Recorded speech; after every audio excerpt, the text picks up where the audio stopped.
Yes. Let's kind of talk about the status of the market. So in years to come, we'll be like, oh yeah, I remember that's how the market was back then. I wish it was like that again. But so right now in March of 2021, what would you say the average house hits the market on a Friday? By Monday, what do you think is happening there over the weekend? How many offers does that house get? $400,000 house. 45. These past few I've seen it's about 30 to 45 Last easily. offer you just put in, the email you got back, there was 35 offers she was competing against. 35 offers on a house within a few days. And then so what are you guys seeing as far as how high that house is selling? So if it's listed at $400,000, what are you seeing it land at? I can give you an example, like some of my listings, they're going either 20 to 25 over, or some, depending on the area. Right. It depends on the area. Every single one's going over asking price. Yeah. But you're getting a lot, I'm noticing now, a lot of agents aren't taking their time writing offers. They're just trying to send you offers without filling out the contract. So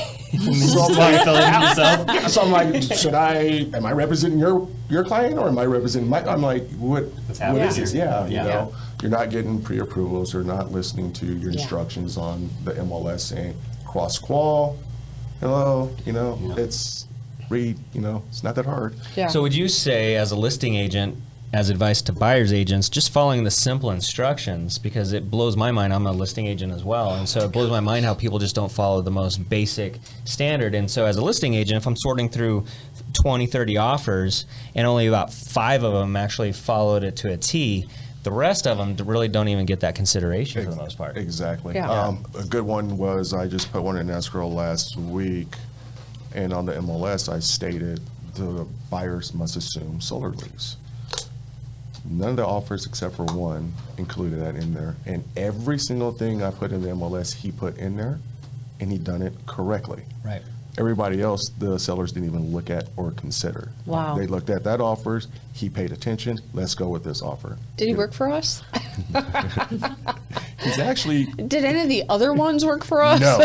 no. But it's just amazing how people are not reading the instructions on the MLS. They're just trying to push the offer through without really helping the client. Yep. Because you're not benefiting the client by just pushing the offer through.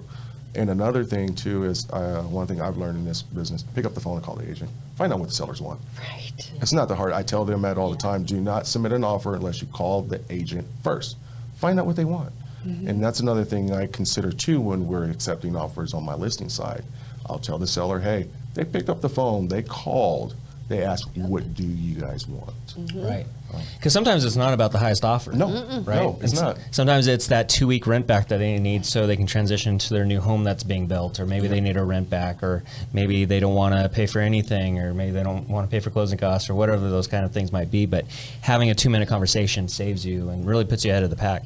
Yeah, So it does. it's those little details that count.